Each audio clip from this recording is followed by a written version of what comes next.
అటు సీఎం రైతు భరోసా పథకాన్ని అవహేళన చేసి మాట్లాడడం రైతులను అవమానించడమేనని మండిపడ్డారు మాజీ మంత్రి జోగు రామన్న. రైతులకు సీఎం తక్షణమే క్షమాపణ చెప్పాలని కూడా డిమాండ్ చేశారు. ఆదిలాబాద్ జిల్లాలో రైతు భరోసా నిధుల కోసం ఇటు బీఆర్ఎస్ పార్టీ పోరుబాటు పట్టింది. కాంగ్రెస్ ప్రభుత్వం మోసాలను వివరిస్తూ వెంటనే నిధులు మంజూరు చేయాలని బీఆర్ఎస్ పార్టీ ఆధ్వర్యంలో జోగు రామన్న రైతుల సంతకాల సేకరణ కార్యక్రమాన్ని చేపట్టారు. సంతకాల సేకరణ పత్రాలను కూడా అసెంబ్లీ సందర్భంగా అందజేస్తామని తెలిపారు. అవసరమైతే రైతులతో కలిసి అసెంబ్లీని ముట్టడిస్తామని హెచ్చరించారు. ఇక రైతులు సంతకాలు చేసిన పత్రాలను గవర్నర్కు కూడా అందజేస్తామని చెప్పారు. ఇటు రైతుల పక్షాన బీఆర్ఎస్ పార్టీ పోరాటం కొనసాగుందంటున్న జోగు రామన్నతో మా ప్రతినిధి రాజు ఫేస్ టు ఫేస్. ఆదిలాబాద్ జిల్లాలో బీఆర్ఎస్ పార్టీ మరోసారి రైతు సమస్యలపై పోరుబాట పట్టింది. రైతు భరోసా ఇవ్వకుండా ఇబ్బందులు గురి చేసిన కాంగ్రెస్ పార్టీ నిర్లక్ష్యం పట్ల ఆగ్రహం వ్యక్తం చేస్తూ ఇప్పటికే రైతు భరోసా కోసం రైతులు ఎదురు చూడడం జరుగుతున్నది. అయితే గత 4 సార్లుగా రైతు బంధు కాంగ్రెస్ ప్రభుత్వం ఎగ్గొట్టడం జరిగింది. అయితే ఈ సమస్యపై పోరుబాట పట్టిన బీఆర్ఎస్ పార్టీ ఈరోజు ఆదిలాబాద్ నియోజకవర్గం అంకోలి గ్రామంలో రైతులతోని సంతకాల సేకరణ కార్యక్రమం చేపట్టడం జరిగింది. ఈ మంత్రి జోగు రామన్న ఆధ్వర్యంలో కొనసాగుతుంది. ఇప్పటికే ఆదిలాబాద్ నియోజకవర్గంలో 60,000 మంది, అలాగే ఆదిలాబాద్ జిల్లాలో 2 లక్షలకు పైగా రైతులు రైతు భరోసా కోసం ఎదురు చూస్తున్నారు. రైతు భరోసా కోసం ఇప్పటికే సంతకాల సేకరణ చేపట్టడం జరిగింది. మనతో మాట్లాడడానికి జోగు రామన్న గారు ఉన్నారు. సార్ చెప్పండి, ఈ రైతు సమస్యలు ఇప్పటికే మీరు పోరుబాటపడడం జరిగింది. రైతు పంటలు పండించడంలో ఉన్న ఇబ్బందులు ఎదుర్కొన్న వాటి మీద సమస్యలపై పోరాటం చేయడం జరిగింది. ఇప్పుడు ఈ రైతు భరోసా ఇవ్వడంలో కాంగ్రెస్ ప్రభుత్వం నిర్లక్ష్యం ఏ విధంగా చూడొచ్చు?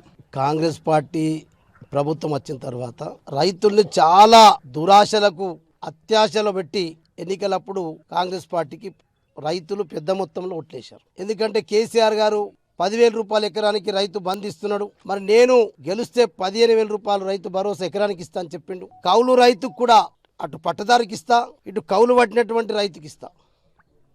అట్లనే ప్రతి పంటకు 500 రూపాయల బోనస్ ఇస్తా.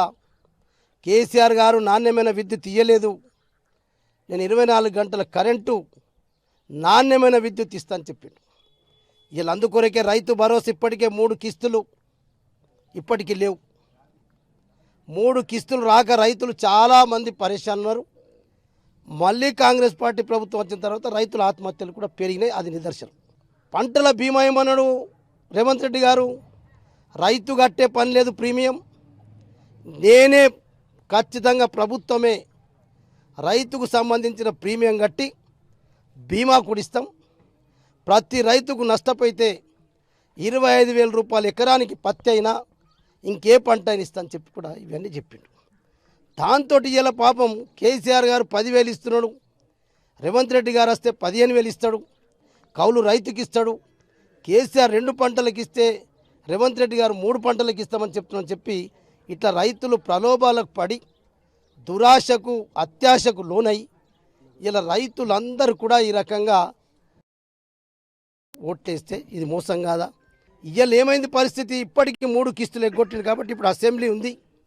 16వ తారీఖు నాడు 100% రైతులందరూ పెద్ద మొత్తంలో మరి ఇలా రాష్ట్ర గవర్నర్ గారికి, రాష్ట్ర ప్రభుత్వానికి ఇలా రైతుల సంతకాల సేకరణ ప్రతి ఇలా 60,000 మంది రైతుల సంతకాలు తీసుకొని ఇలా 2,25,000 ఎకరాల భూమి ఉన్నది.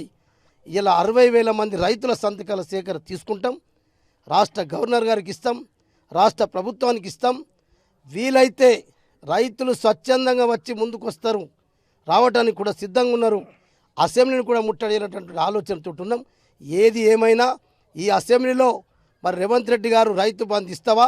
మరి నిన్ననే కలెక్టర్స్ మీటింగ్లో చెప్పిండు, అది చెత్త పథకం, రైతు బంధు అనేది చెత్త పథకం, అది కేసీఆర్ రైతులు మోసం చేసిండు, దానికంటే నేను మంచి పథకం ఇస్తానని చెప్పి నిన్న చెప్తాడు.